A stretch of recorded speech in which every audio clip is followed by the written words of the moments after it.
نوائے ضیاء کے ساتھ پروفیسر ضیاء۔ برطانیہ کا جو آئین ہے وہ ایک ارتقائی آئین کہلاتا ہے، اس لیے وہاں پر اداروں کا جو قائم ہونا ہے وہ بھی اپنے ارتقائی مراحل کی جو ہے وہ عکاسی کرتا ہوا نظر آتا ہے۔ اس طرح جو آج ہم برطانیہ کا ڈھانچہ دیکھتے ہیں وہ یقینی بات ہے کہ وہ ماضی میں ویسا نہیں تھا۔ اس طرح وقت گزرنے کے ساتھ ساتھ بادشاہ سے جمہوری نظام کے ارتقاء کے نتیجے کے اندر جو ادارے ماضی کے تھے، جو جمہوریت کے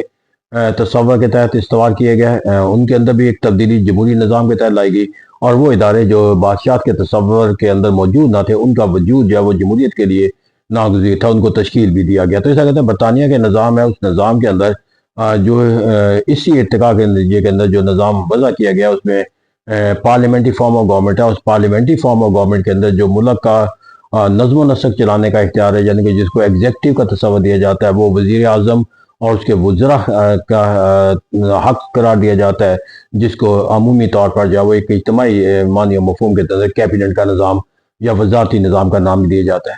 تو پارلیمنٹری نظام حکومت کے اندر جو سب سے زیادہ جو ایک ایگزیکٹو کا جو سب سے اہم عہدہ تصور کیا جاتا ہے، اگرچہ ایگزیکٹو کے اختیارات کسی فرد واحد کے پاس نہیں ہوتے بلکہ ایک کولیکٹیو قوت جس کو کیبنٹ کہتے ہیں وہ استعمال کرتے ہیں، لیکن اس کیبنٹ کے جو وجود ہے اس کے اندر مرکزی کردار چونکہ پرائم منسٹر کو حاصل ہوتا ہے، اس سے پرائم منسٹر کے جو معنی و مفہوم ہے اس کو ایک ادارے کے طور پر جو ہے وہ ایگزیکٹو کے بحث کیا جاتا ہے۔ تو اگر ہم برطانیہ کے وزیر اعظم کا جائزہ لینا چاہتے ہیں تو اس کے اندر ہمیں جو بنیادی پہلا سوال ہے کہ وہ اپنے عہدے پر فائز کیسے ہوتا ہے، اور دوسرا جو اس کا دائرہ اختیار جو ہے وہ کیا ہے۔ اگر ہم برطانیہ کے وزیر اعظم کا جائزہ لیں تو obviously یہ اپنے مختلف ارتقائی عمل کے نتیجے میں ہمارے سامنے آتا ہے۔ کبھی صرف بادشاہ کا یہ نومینی کے طور پہ لیا جاتا تھا، لیکن پھر یہاں پر جا کر جو ایک جمہوری نظام کے تحت جو ہے وہ بادشاہ کے جو ایک تصور ہے اس کو جمہوری تصور بنانے کے لیے جو ہے جو انتخابی عمل ہے وہ اس کے اختیار کر لیا گیا۔ پھر اس طرح بادشاہ کو جو ابتدائی طور پر تھا کہ انتخابی عمل کے باوجود جو ہے وہ بادشاہ کی نومینیشن ہوتی، جس کو بادشاہ وزیر اعظم کے طور پر نامزد کر دے، وہ نامزد ہو جانے کے بعد جو ہے وہ وزیر اعظم بن جایا کرتا تھا۔ لیکن پھر وقت گزرنے کے ساتھ ساتھ اس کے اندر جو اصلاحات آتی چلی گئی کہ انتخابی عمل کے بعد جو ہے وہ اس کی ڈسکریشنری پاور جو ہے وہ اس طرح ختم کر دی گئی کہ اب وہ جس پارٹی کے زیادہ سیٹیں حاصل ہوتی ہیں انتخابی عمل کے اندر اسی پارٹی کے قائد کو جو ہے وہ نومینیٹ کرتا ہے۔ تو کہتے ہیں یہاں پر جو نومینیشن کا وزیر اعظم کا تصور ہے وہ موجود ہے، لیکن نومینیشن کا جو اس کا ڈسکریشنری پاور تھی مونارکی وہ اب ختم ہو گئی ہے۔ اب اس کے اختیار جو ہے وہ اس فرد کو نومینیٹ کرنے کا ہاتھ سے ہے۔ تو اسے کہتے ہیں کہ جو پہلا ہمیں تصور برطانیہ کے وزیر اعظم سے انتخاب سے مطلب دیکھنا ہے کہ وہ الیکٹڈ نہیں ہوتا بلکہ نومینیٹڈ ہوتا ہے۔ اس کو الیکٹڈ وزیر اعظم جو ہے وہ اس لیے کہہ دیا جاتا ہے کہ وہ اپنی نومینیشن کے بعد جو ہے وہ عوامی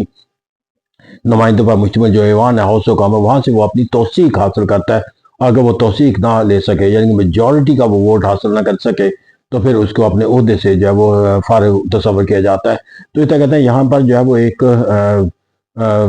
میجورٹی، اور یہاں پر جو ہے وہ کسی انتخابی ہاؤس آف کامن کے بعد جو ہے وہ فیصلہ نہیں کیا جاتا کہ وہ برطانیہ کا بادشاہ جو ہے وہ کس کو وزیر اعظم نومینیٹ کرے گا، بلکہ جو انتخابی نتائج ہیں اسی کے بنیاد پر جس پارٹی کی سیٹیں زیادہ ہوتی ہیں اس پارٹی کے قائد کو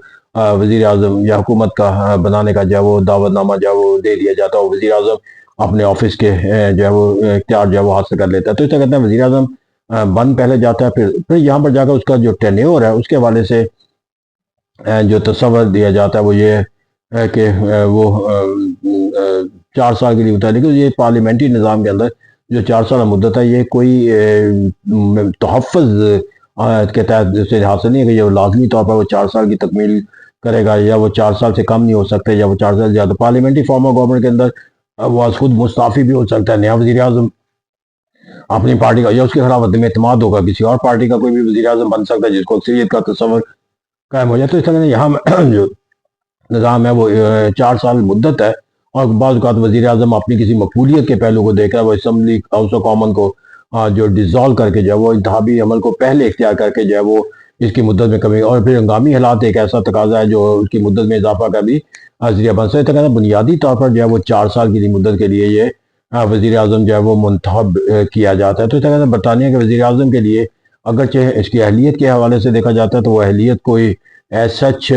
پارٹی کا قائد ہونا، لیکن اگرچہ وہ ہاؤس آف کامن کا ممبر ہے تو وہ یقینی بات ہے کہ وہ اس کا اہل ہے کہ وزیر اعظم بننے کا، لیکن پریکٹیکلی کہا جاتا ہے کہ یہ ایک طویل پروسیس کے ذریعے اہلیت کی بنیاد کے اوپر یہ فرد ہے، یعنی کہ جو پارٹی کا سربراہ بنتا ہے اس کو پہلے جو ہے وہ مختلف مراحل سے اپنی پارٹی کے اندر سے گزرنا پڑتا ہے، جب تک وہ پارٹی کے اندر اس عہدے پر فائز نہ ہو جائے جو پارٹی کا قائد ہے، وہ وزیر اعظم کا بھی جو ہے وہ امیدوار نہیں ہو۔ اس طرح ایک عملی طور پر کہا جاتا ہے کہ ایک زیادہ عمر جو ہے وہ 50 کے سطح کے اوپر جا کر جو ہے وہ وزیر اعظم کے عہدے پر فائز ہونے کا ایک اپنا حق جو ہے وہ سوچ سکتا ہے، لیکن اس سے پہلے بھی کسی بھی کم عمر کے اندر جو ہے وہ اس کا یہ تقرر، لیکن اس کے لیے لازم ہے کہ وہ انتخابی عمل سے پہلے وہ کسی پارٹی کے اندر قیادت کا تصور جو ہے وہ حاصل کر چکا ہو۔ تو اس طرح کہتے ہیں یہاں پر جا کر جو وزیر اعظم ہے وہ یہاں پر اس کے اختیارات کے لحاظ سے ہم اس کے وزیر اعظم کو دیکھتے ہیں، تو وزیر اعظم کے جو اختیارات ہیں وہ پارلیمانی نظام کی عکاسی کرتے ہیں، یعنی کہ یہاں پر وہ اگرچہ وہ ایگزیکٹو ہیڈ ہے، اور ایگزیکٹو ہیڈ کے طور پر اس کا جو بنیادی فریضہ ہے وہ ملک کے اندر جو ہے وہ پارلیمنٹ کے بنائے ہوئے قوانین کو نافذ کرنا، ملک کا نظم و نسق چلانے سے متعلق جو ہے وہ اقدامات اٹھانا، لا اینڈ آرڈر کی سچویشن ہے، معیشت کی صورتحال ہے، یا بین الاقوامی سطح کے اوپر جو برطانیہ کے تعلقات ہے اس کی نشو و نما، یا برطانیہ کے بین الاقوامی سطح کے اوپر مفادات کے تحفظ فروغ کے لیے سرگرم عمل ہونا ہے، تو اس طرح کہتے ہیں وہاں پر جا کر اس کا جو کردار ہے وہ ہمیں اس سطح کے اوپر نظر آتا ہے جو ایک انتظامی شعبے کا اختیار ہے۔ تو چونکہ وہ اگرچہ برطانیہ کے اندر نظم و نسق کے حوالے سے کابینہ نظام کہا جاتا ہے، تو وہاں فیصلہ سازی کا عمل جو ہے، لیکن چونکہ کابینہ کے اندر جو ہے وہ اراکین کا تقرر جو ہے وہ وزیر اعظم کرتا ہے، وزیر اعظم ہی اختیار رکھتا ہے کہ وہ کابینہ کے کسی رکن کو اس کے رکنیت سے محروم کر کے نیا کسی فرد کو یا ان کے کسی عہدے کو جو ہے وہ تبدیل کر دے۔ اس طرح یہاں پر جو کابینٹ کی تشکیل کے لحاظ سے اس کا جو اختیار ہے وہ اسے کابینٹ کے باقی اراکین سے ممتاز اور منفرد بنا دیتا ہے۔ تو اس طرح کہتے ہیں کہ یہاں پر جو ہم نے اختیارات دیکھے وزیر اعظم کے، وہ اگرچہ کابینہ کے اختیار ہے، لیکن عملی طور پر جو اس کے اختیارات کے استعمال ہے وہ وزیر اعظم ہی کرتا ہوا نظر آتا ہے۔ تو اس طرح کہتے ہیں یہاں پر جا کر ہمیں جو ایک اور بنیادی جو اس کے اختیارات کا دائرہ کار ہے وہ پارلیمنٹ سے متعلق، یا قانون سازی کا جس کو اختیارات کہا جاتا ہے، یہ مسودات جو ہے وہ جو منظوری کے لیے پارلیمنٹ کے سامنے پیش کیے جاتے ہیں وہ مسودات جو کابینہ کے اراکین کی طرف سے ہی پیش کیے جاتے ہیں، لیکن کابینہ کا جو بھی رکن ہوتا ہے وہ اپنے کسی بھی محکمے سے متعلق جو پالیسی جو ہے وہ منظوری کے لیے پیش کرتا ہے وہ اسے کابینٹ سے منظوری لیا جاتا ہے۔ اس طرح کہتے ہیں دراصل جو کابینٹ کے اختیارات ہیں مسودات کی منظوری کے لحاظ سے وہ اس کے، پھر اسی طرح ہاؤس آف کامن کے اجلاس کو بلانا یا برخاست کرنا یہ بھی اس کے اختیارات کے اندر شامل ہے۔ تو پھر سب سے بڑا جو ہے وہ جو کابینہ کے جو اراکین ہوتے ہیں جن میں وزیر اعظم بھی شامل ہے، وہ اپنے جو عہدے کے لحاظ سے جو ہے وہ جو ہاؤس آف کامن ہے اس کا لیڈر بھی کہلاتا ہے۔ تو اس طرح کہتا ہے کہ وہ ہاؤس آف کامن کے جو ایک ممبر کے طور پر وہاں پر اس کے ووٹنگ کا بھی اختیار رکھتا ہے، وہ مسودات کو پیش کرنے کا بھی اختیار رکھتا ہے۔ تو اس طرح کہتا ہے وہ ایک پارٹی کے قائد کے طور پر جب وہ پارٹی کی پالیسی کو بھی وہاں پر پیش کرنے کا اختیار رکھتا ہے۔ تو جب وہ پارلیمنٹ کی کارروائی کے اندر کسی بھی کردار کے اندر کوئی سرگرمی میں حصہ لے رہا ہوتا ہے تو that is called the legislative function of the prime minister. تو اس طرح کہتے ہیں یہاں پر پارلیمنٹ کو، پھر اسی طرح جو اس کا ایک اور اہم اس کا جو اختیار ہے وہ ملک نظم و نسق کے لحاظ سے جو ہے وہ فلاحی سرگرمیوں کا دائرہ کار ہے۔ وہ ملک جو عوام ہے وہ اپنی مسائل کے حل سے یا ملک کی ترقی و خوشحالی کے معنی مفہوم سے متعلق جو سرگرمی ہے اس کا جو دائرہ کار ہے اس کی تشکیل یا اس کی پرفارمنس کا جو ہے وہ زاویہ نگاہ جس سے وہ دیکھتے ہیں وہ وزیر اعظم ہوتا ہے۔ اس طرح ملک کے اندر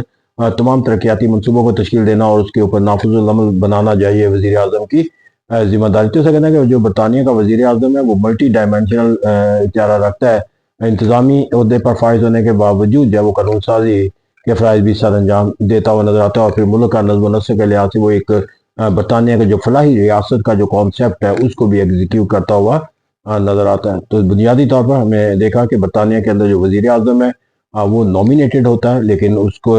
منتخب کہا جاتا ہے کہ وہ اپنے عہدے پر برقرار رہنے کا حق جو ہے وہ ہاؤس آف کامن سے حاصل کرتا ہے، اور اس کے جو اختیارات کا دائرہ کار ہے وہ مختلف جہتوں کے اوپر پھیلا ہوا نظر آتا ہے۔